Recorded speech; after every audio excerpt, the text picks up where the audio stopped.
नमस्कार दोस्तों, आइए जानते हैं मध्य प्रदेश के हर जिला हर क्षेत्र की 50 फटाफट बड़ी खबरों को केवल 20 मिनट में। साथ ही आज के इस वीडियो में हम लोग जानेंगे कि सरकार ने कौन कौन सी बड़ी घोषणा की है। एमपी सरकार ने लाडली बहनों को हर महीना 1500 रुपए देने का वादा किया है और राशन कार्ड, आधार कार्ड, पैन कार्ड और गैस सिलेंडर से संबंधित बड़ी खबरों को तो चैनल पर पहली बार आए हैं तो वीडियो को लाइक करके चैनल को सब्सक्राइब जरूर कर दें और कमेंट में अपने जिला, अपने शहर का नाम जरूर बताएं। भारत सरकार द्वारा मुख्यमंत्री मातृ वंदना योजना के तहत पात्र गर्भवती महिलाओं को 21,000 रुपए की आर्थिक सहायता देने का प्रस्ताव है। इसका उद्देश्य गर्भावस्था के दौरान और प्रसव के बाद महिलाओं के पोषण और स्वास्थ्य का ध्यान रखना है। यह राशि 3 किस्तों में सीधे लाभार्थी के बैंक खाते में भेजी जाएगी। पहली किस्त गर्भधारण के पंजीकरण पर, दूसरी प्रसव जांच पर और तीसरी बच्चे के जन्म व टीकाकरण पूरा होने पर मिलेगी। अगर आपके पास गाड़ी है और आप फास्टैग का इस्तेमाल करते हैं तो आपके लिए नई जिम्मेदारी आ गई है। अब सिर्फ केवाईसी नो योर कस्टमर ही नहीं बल्कि केवाईवी यानी नो योर व्हीकल प्रक्रिया से भी गुजरना होगा। भारतीय राष्ट्रीय राजमार्ग प्राधिकरण ने इस प्रक्रिया को लागू किया है ताकि फास्टैग से होने वाले फर्जीवाड़े पर रोक लगाई जा सके। फ्री हैंड पंप योजना के अंतर्गत गरीब परिवार को 15,000 रुपए का लाभ दिया जाता है। यह लाभ उनके बैंक खाते में भेजा जाता है। जो लोग गरीब हैं, स्वच्छ जल पीने में जिनको कठिनाई होती है, जिनके घर में चापाकल नहीं है, उनके लिए यह योजना है। इस फॉर्म को भरने पर लाभार्थी के बैंक खाते में 15,000 रुपए भेज दिए जाते हैं, जिससे आप एक हैंडपंप लगवाकर स्वच्छ जल पी सके। स्वच्छता सर्वे 2024 से 25 में 3 लाख तक के आबादी वाले शहरों में देवास देश भर में पहले स्थान पर रहा था। स्वच्छ वायु सर्वेक्षण में भी देवास ही अव्वल था। अब देवास नगर निगम एक और नवाचार करने जा रहा है। योजना यह है कि नगर निगम की बिजली संबंधी सभी जरूरतों को सौर ऊर्जा से पूरा किया जाए। इससे बिजली बिल के सालाना 8 से 9 करोड़ रुपए तक बचेंगे। योजना सफल रही तो यह उपलब्धि हासिल करने वाला देवास प्रदेश का पहला नगर निगम बन जाएगा। लेबर कार्ड धारी के बैंक खाते में 5,000 रुपए भेजा गया है। जिनके भी पास लेबर कार्ड है उन सभी के बैंक खाते में 5,000 रुपए भेज दिया गया है। आप सब अपने बैंक खाता को चेक कर लें। जिनके भी पैसा नहीं मिला है, कुछ दिनों में उन सभी के खाते में 5,000 रुपए भेज दिया जाएगा। यह पैसा लेबर कार्ड धारकों के लिए है जो गरीब है। उनके लिए मोहन यादव ने सहायता के रूप में देना शुरू कर दिया है। मध्य प्रदेश में नर्मदा घाटों की कायापलट की बड़ी योजना तैयार की गई है। इसके अंतर्गत नर्मदा के आधा दर्जन घाट को आपस में जोड़ा जाएगा। राज्य के लोक निर्माण मंत्री राकेश सिंह ने यह जानकारी दी। उन्होंने बताया कि जबलपुर में नर्मदा के 6 घाट संवारे जाएंगे। इन्हें अयोध्या में सरयू की तर्ज पर विकसित किया जाएगा। भारत सरकार सुमंगला योजना के अंतर्गत भारत देश के सभी लोगों को 21,000 रुपए हर महीना देने का घोषणा किया है। लेकिन इस योजना का लाभ केवल वही लोग उठा सकते हैं जिनके बैंक खाता में आधार लिंक किया हुआ हो और जिसके पास यह श्रम कार्ड हो। अगर आप सभी के पास आई श्रम कार्ड है तो जल्द ही आवेदन करें और जिनके पास आई श्रम कार्ड नहीं है जल्द से जल्द बनवा ली और अपना खाता जरूर से चेक कर ले केवाईसी किया हुआ है या नहीं। एमपी में धान की न्यूनतम मूल्य पर खरीदी की तैयारियां चल रही हैं। खरीफ विपणन वर्ष 2025 से 26 में समर्थन मूल्य पर धान उपार्जन के लिए किसानों का पंजीयन कराया गया है। हालांकि कई किसान धान बेचने के लिए पंजीयन नहीं करा सके हैं। ऐसे किसानों को सरकार ने बड़ी राहत दी है। सरकार ने इन किसानों को अब 6 नवंबर तक पंजीयन कराने की छूट दे दी है। वृद्धा पेंशन को बढ़ाकर 3,000 रुपए कर दिया गया है। अगर आपको पेंशन मिलता है तो अब अगले महीने से आपको 3,000 रुपए का पेंशन दिया जाएगा। इसके लिए आपके पास आई श्रम कार्ड होना जरूरी है। अगर आपके पास आई श्रम कार्ड है तो आप 3,000 रुपए महीने का पेंशन ले सकते हैं।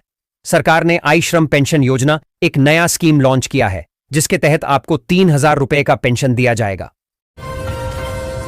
शहर के कोहे फिजा क्षेत्र की हाउसिंग बोर्ड कॉलोनी में रहने वाले 75 वर्षीय वरिष्ठ अधिवक्ता शमसुल हसन को रविवार दोपहर डिजिटल अरेस्ट करने का प्रयास किया गया।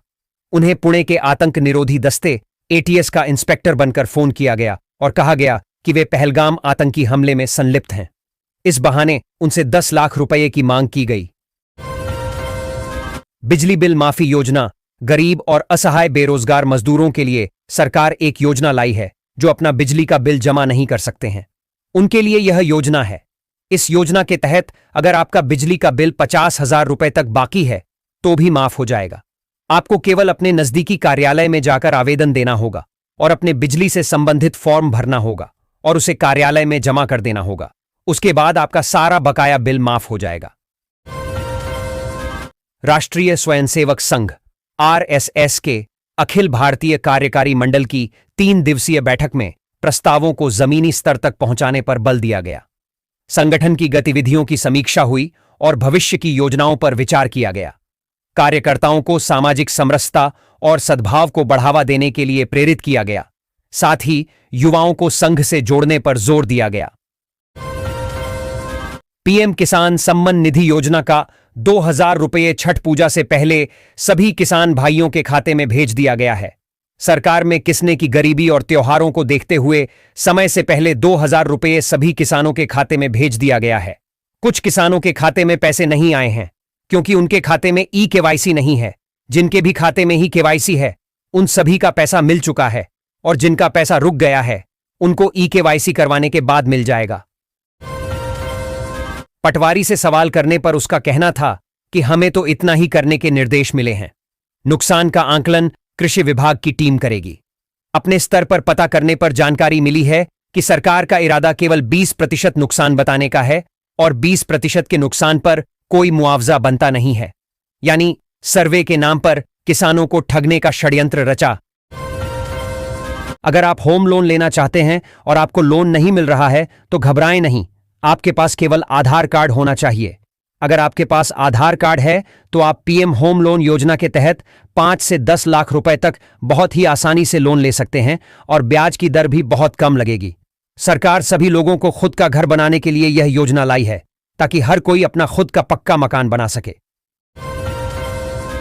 भारत सरकार ने एक नई योजना लागू की है जिसके तहत देश में जितनी भी कुंवारी लड़कियां हैं उनका उम्र अभी 6 वर्ष से कम है तो उनके नाम पर बैंक अकाउंट खुलवाकर उसमें हर महीना कुछ पैसा जमा करना होता है जो 18 वर्ष होने के बाद उसे 10 से 20 लाख रुपए तक मिलता है।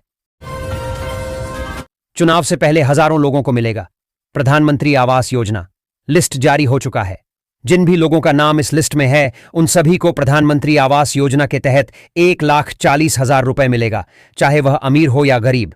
इस योजना में शौचालय बनाने के लिए भी पैसा शामिल है और सरकार शौचालय के लिए अलग से 12,000 रुपए दे रही है।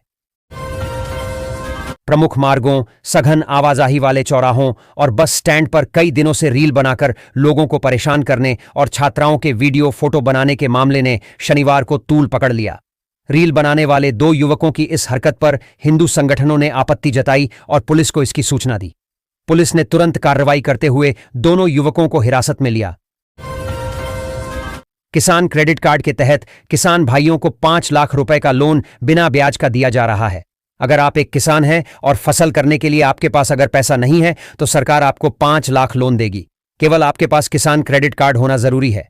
अगर आपके पास किसान क्रेडिट कार्ड नहीं है तो जन सुविधा केंद्र पर जाकर जल्द ही बनवा लें। उसके बाद लोन के लिए अप्लाई कर दें तो आपको भी 5 लाख रुपए मिल जाएगा, वह भी बिना ब्याज के।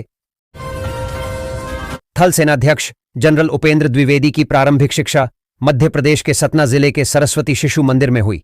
हाल ही में कक्षा 4 की अंक सूची सामने आने के बाद उन्होंने स्कूल देखने की इच्छा जताई और 54 साल बाद सतना पहुंचे। उन्होंने अपनी मार्कशीट सोशल मीडिया पर साझा की जिससे स्कूल फिर से चर्चा में आ गया। भारत देश में रहने वाले सभी वृद्ध लोगों के लिए यात्रा किराया में छूट देने के लिए सरकार ने 50% माफ किया है। जो भी लोग वृद्ध हैं उन्हें ट्रेन, बस और प्लेन तीनों में 50% किराया माफ कर दिया जाएगा। यानी कि अगर आप कहीं ट्रेन से यात्रा करते हैं और आपका किराया 4,000 रुपये है तो आपको 2,000 रुपये ही देने होंगे और 2,000 रुपये माफ कर दिया जाएगा। यह छूट ट्रेन, बस और प्लेन सभी में लागू है। ग्वालियर के घास मंडी इलाके में बदमाश रिंकू कमरिया और उसकी गैंग ने अंधाधुंध गोलियां चलाकर दहशत फैलाई। बदमाशों ने 15 मिनट तक गोलियां चलाई हैं। इसमें 35 से 40 राउंड तक फायर किए गए हैं। जमीन को लेकर विवाद के चलते गोलीबारी की वारदात हुई है। गोली लगने से घायल युवकों के नाम हाकिम सिंह गौड़ और विजय प्रताप बघेल हैं। इंदौर शहर में रविवार को 65वां ग्रीन कॉरिडोर बना। हाईकोर्ट की वकील अभिजीता राठौर 38 के ब्रेन डेड होने के बाद अंगदान किया गया जिससे कई जिंदगियां रोशन हुई हैं। उनका लिवर, दोनों किडनी, कार्निया और त्वचा दान की गई है। जुपिटर अस्पताल में पति ने उन्हें मंगलसूत्र पहनाकर अंतिम विदाई दी। इसके बाद उन्हें गार्ड ऑफ ऑनर दिया गया। मध्य प्रदेश में सरकारी नौकरी की भर्ती प्रक्रिया में अगले साल से बदलाव होने जा रहा है। एमपीपीएससी और पीईबी के नियमों में संशोधन की तैयारी है, जिसके तहत सभी विभागों की रिक्तियों की जानकारी एक ही पोर्टल पर उपलब्ध होगी।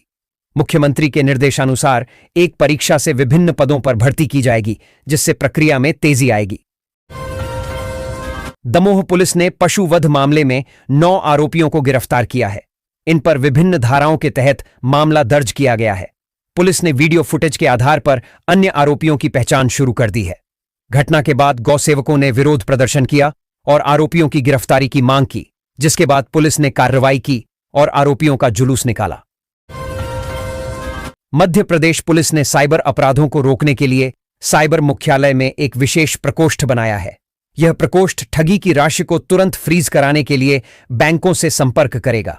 दिल्ली पुलिस के मिटिगेशन सेंटर से प्रेरणा लेकर यह सेल साइबर फ्रॉड हेल्पलाइन और अन्य माध्यमों से मिली शिकायतों पर तेजी से कार्रवाई करेगा। इसका उद्देश्य ठगी के शिकार लोगों को उनकी राशि वापस दिलाना है। मध्य प्रदेश के दमोह जिले में मंत्री धर्मेंद्र सिंह लोधी ने फेसबुक लाइव पर छवि बिगाड़ने वालों को चेतावनी दी है। उन्होंने कहा कि बिना सबूत आरोप लगाने वालों के खिलाफ सख्त कार्रवाई की जाएगी। यह विवाद एक यूट्यूबर द्वारा मंत्री और पशुपालन मंत्री पर शराब माफिया से संबंध होने के आरोप के बाद शुरू हुआ। मंत्री लोधी ने जनप्रतिनिधियों की छवि धूमिल करने के प्रयासों की निंदा की। दिल्ली मध्य प्रदेश के ठीकरी थाना क्षेत्र में रविवार को एक यात्री बस पलटने से 19 यात्री घायल हो गए। तेज रफ्तार बस के सामने मवेशी आने से चालक ने नियंत्रण खो दिया। घायलों को अंजड़ स्वास्थ्य केंद्र में प्राथमिक उपचार के बाद जिला अस्पताल रेफर किया गया। प्रशासनिक और पुलिस अधिकारियों ने तुरंत मौके पर पहुंचकर राहत कार्य शुरू किया। मध्य प्रदेश के खंडवा में, जो कभी सिमी का गढ़ था, एक मदरसे से लाखों के नकली नोट बरामद हुए हैं। पुलिस ने मदरसे के एक मौलाना को गिरफ्तार किया है, जिसने नोट अपने कमरे में छुपा रखे थे। पुलिस मामले की जांच कर रही है और नकली नोटों के स्रोत का पता लगाने की कोशिश कर रही है। एमपी कांग्रेस के प्रदेशाध्यक्ष जीतू पटवारी ने सतना के सीएसपी डीपी चौहान को फोन पर चेतावनी दी कि यदि सांसद गणेश सिन्हा के खिलाफ मामला दर्ज नहीं किया गया तो वे 50,000 लोगों के साथ सतना पहुंचेंगे। इस पर सीएसपी चौहान ने शांतिपूर्वक कहा, आपका स्वागत है। यह विवाद उस घटना से जुड़ा है जिसमें सांसद गणेश सिंह पर एक क्रेन ऑपरेटर को थप्पड़ मारने का आरोप लगा है।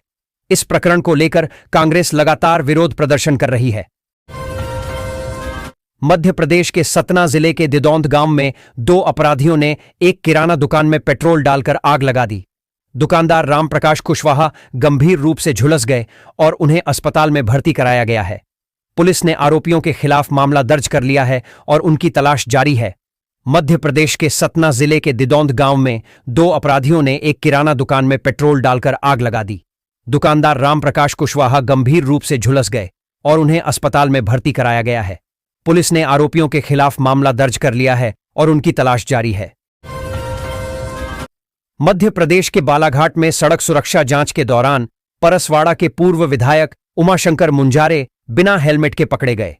एसपी आदित्य मिश्रा द्वारा रोके जाने पर उन्होंने बहस की और खुद को जनप्रतिनिधि बताकर रौब जमाने की कोशिश की। पुलिस ने उनकी बाइक जब्त कर 2,300 रुपये का चालान काटा। एसपी ने कहा कि कानून सबके लिए समान है। मध्य प्रदेश के बालाघाट जिले में 12 साल बाद एक महिला माओवादी सुनीता ने पुलिस के सामने आत्मसमर्पण किया। वह छत्तीसगढ़ के बीजापुर की रहने वाली है और फरवरी 2025 से बालाघाट में सक्रिय थी। पुलिस के अनुसार सुनीता एमएमसी दलम की सदस्य थी और अपने दलम लीडर की गार्ड थी। पुलिस इसे मिशन 2026 के तहत बड़ी सफलता मान रही है। महू रोड कृषि उपज मंडी में रविवार शाम उस समय हंगामा मच गया जब प्याज लेकर पहुंचे किसानों की ट्रालियां मंडी के बाहर रोक दी गईं। नाराज किसानों ने विरोध करते हुए मंडी गेट पर जाम लगा दिया। शाम करीब 6 बजे शुरू हुआ। यह जाम लगभग 3 घंटे तक जारी रहा। दीपावली के बाद डोल 11 की रात भी राजधानी की हवा में पटाखों का जहरीला धुआं घुला। आधी रात तक हालात ऐसे हुए कि वायु गुणवत्ता सूचकांक AQI ने रिकॉर्ड स्तर छू लिया।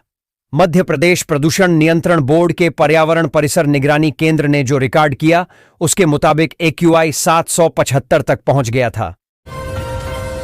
थाना माणक चौक क्षेत्र के शांतिनगर पानी की टंकी के पास रविवार शाम उस समय हड़कंप मच गया जब दूध वितरण कर रहे एक युवक पर दो बदमाशों ने चाकू से हमला कर दिया। मामला दूध वाहन की टक्कर को लेकर शुरू हुए विवाद का है। घायल युवक को जिला अस्पताल से मेडिकल कॉलेज रेफर किया गया है। पुलिस ने मामला दर्ज कर आरोपितों की तलाश शुरू कर दी है। राजधानी में मतदाता सूची के अपडेशन का काम सोमवार से शुरू होगा। इसके लिए कुल 2029 बूथ लेवल अधिकारी बीएलओ तैनात किए गए हैं। इसके मद्देनजर रविवार को सभी बीएलओ की ट्रेनिंग दी गई। अब वे अपने अपने क्षेत्रों में घर घर जाकर मतदाता सूची के सुधार और अद्यतन का कार्य करेंगे। बीएलओ 2003 से 2025 तक की मतदाता सूचियों का मिलान करेंगे और हर मतदाता को गणना पत्रक देंगे। थाना औद्योगिक क्षेत्र के जवाहर नगर इलाके में 26 अक्टूबर की रात नाबालिग पर चाकू से जानलेवा हमला करने के एक आरोपी को पुलिस ने गिरफ्तार कर लिया है। आरोपी ने शराब पीने के लिए रुपए मांगे थे, मना करने पर उस पर हमला कर दिया। राहुल गांधी का पूरा फोकस मतदाता सूची में होने वाली कथित गड़बड़ी रोकने पर है। कांग्रेस ने महाराष्ट्र विधानसभा चुनाव में पराजय मिलने के बाद मतदाता सूची में गड़बड़ी का मुद्दा उठाना शुरू किया और बिहार में जब चुनाव आयोग ने एसआईआर किया तो पार्टी विरोध में सड़कों पर आ गई। लेकिन एमपी में अब तक बूथ लेवल एजेंट नहीं बन पाए। ग्वालियर नगर निगम आयुक्त संघप्रिय ने काम में लापरवाही करने वाले इंजीनियरों को थोक में कारण बताओ नोटिस जारी किए हैं। इसके अलावा एक उपयंत्री की वेतन वृद्धि रोकने के भी आदेश दिए हैं। जानकारी के मुताबिक काम में लापरवाही पर उपयंत्री अमित साहू की वेतन वृद्धि रोकी गई है। मध्य प्रदेश पुलिस ने एक मदरसे पर छापा मारकर 19 लाख रुपए के नकली नोट बरामद किए हैं। पुलिस ने मदरसे के मौलाना को गिरफ्तार किया है और उससे पूछताछ जारी है। पुलिस को गुप्त सूचना मिली थी कि मदरसे में नकली नोटों का कारोबार चल रहा है। लंबे समय से बिजली बिलों का भुगतान नहीं करने पर लगे सरचार्ज की राशि सरकार 100% तक माफ करने जा रही है। इसके लिए समाधान योजना 2025 से 26 सोमवार से शुरू होगी। इसमें सभी श्रेणी के बिजली उपभोक्ताओं को छूट मिलेगी। अधिकतम सीमा 1 करोड़ रुपए तक होगी। योजना में सरकारी कनेक्शनों को छूट के दायरे में नहीं लिया जाएगा। छिंदवाड़ा के छोटी बाजार का विश्व प्रसिद्ध श्री रामलीला मंडल श्री रामलीला मंडाल आगामी दिसंबर माह की 13, 14 और 15 तारीख को अयोध्या के श्री राम मंदिर में लीला का मंचन करेंगे। इस आयोजन को लेकर मंडल के कलाकारों एवं पदाधिकारियों में हर्ष और उत्साह का वातावरण है। राजस्थान में बस ऑपरेटरों की बेमियादी हड़ताल ने अब मध्य प्रदेश से राजस्थान का बस के जरिए सफर तय करने वाले हजारों यात्रियों की मुश्किलें बढ़ा रही हैं। दरअसल मध्य प्रदेश के भोपाल, इंदौर, जबलपुर, सागर सहित कई शहरों से राजस्थान के लिए करीब 200 एसी और नॉन एसी स्लीपर बसें जयपुर, कोटा, जोधपुर सहित अन्य शहरों के लिए सफर तय करती है। भिंड के अटेर थाना क्षेत्र के रिदौली गांव में घर के बाहर से गोवंश भगाने के विवाद पर पिता पुत्र ने युवक को बेरहमी से पीटा, जिससे वह गंभीर रूप से घायल हो गया। घायल को इलाज के लिए जिला अस्पताल में भर्ती कराया गया, जहां इलाज के दौरान 2 दिन बाद युवक की मौत हो गई। पुलिस ने रविवार को मृतक का पोस्टमार्टम कर शव परिजन के सुपुर्द किया है। मध्य प्रदेश के 70वें स्थापना दिवस पर 1 नवंबर को राज्य को अनेक सौगातें मिलीं। इनमें एमपी ई सेवा पोर्टल भी शामिल है, जिसका सीएम मोहन यादव ने invest MP 3.0 portal wash on wheels mobile app के साथ लोकार्पण किया था। ई सेवा पोर्टल के साथ ही मध्य प्रदेश में विभिन्न जरूरी 500 प्रकार की सरकार सेवाएं एक क्लिक पर मिलने लगी हैं। मध्य प्रदेश में ओबीसी को 27% आरक्षण का मुद्दा एक बार फिर उठा है। कांग्रेस प्रदेशाध्यक्ष जीतू पटवारी ने इसे लेकर राज्य सरकार को घेरा। उन्होंने प्रेस कॉन्फ्रेंस में आरोप लगाया कि मध्य प्रदेश की बीजेपी सरकार ने ओबीसी को आरक्षण का लाभ देने से रोकने के लिए वकीलों पर करोड़ों खर्च किए। जीतू पटवारी ने कहा कि पचमढ़ी का प्रशिक्षण कांग्रेस को नई मजबूती देगा। जल्द ही धीरेन्द्र शास्त्री और जया किशोरी एक साथ नजर आएंगे। जया किशोरी ने एक वीडियो पोस्ट कर इसकी जानकारी दी है। बता दें कि लंबे समय से दोनों अक्सर शादी की चर्चाओं को लेकर खबरों में बने रहते हैं, लेकिन ऐसा पहली बार होगा जब दोनों कथावाचक एक साथ नजर आएंगे। आबकारी विभाग ने वर्ष 2025 से 26 में नई आबकारी नीति लागू की थी, लेकिन 7 महीने बीतने के बाद भी नई नीति लागू नहीं हो सकी। यदि नई शराब नीति लागू हो जाती तो शायद अवैध शराब की बिक्री पर रोक लग सकती थी। नई नीति के तहत मप्र में सभी शराब दुकानों पर शराब की बिक्री पॉइंट ऑफ सेल पीओसी मशीनों से की जाना थी। मध्य प्रदेश के 2 जिलों का नक्शा बदल गया है। नए ओंकारेश्वर अभयारण्य के कारण यह परिवर्तन हुआ है। इसमें खंडवा और देवास जिलों का 611 वर्ग किलोमीटर का इलाका शामिल किया गया है। ओंकारेश्वर अभयारण्य में 52 टापू भी शामिल किए गए हैं। मध्य प्रदेश स्थापना दिवस पर 1 नवंबर को प्रदेश को इस नए अभयारण्य का उपहार मिला। मुख्यमंत्री डॉक्टर मोहन यादव ने कहा कि मध्य प्रदेश प्राचीन काल से समृद्ध रहा है और विकास, सुशासन व संस्कृति में अग्रणी है। पिछले 2 दशकों में राज्य ने प्रगति के नए आयाम छुए हैं। विकसित मध्य प्रदेश 2047 हर नागरिक का संकल्प है। उन्होंने राज्य के 70वें स्थापना दिवस पर अभ्युदय मध्य प्रदेश प्रदर्शनी का उद्घाटन किया, जिसमें प्रदेश के वैभवशाली अतीत, विरासत और उज्ज्वल भविष्य को दर्शाया गया।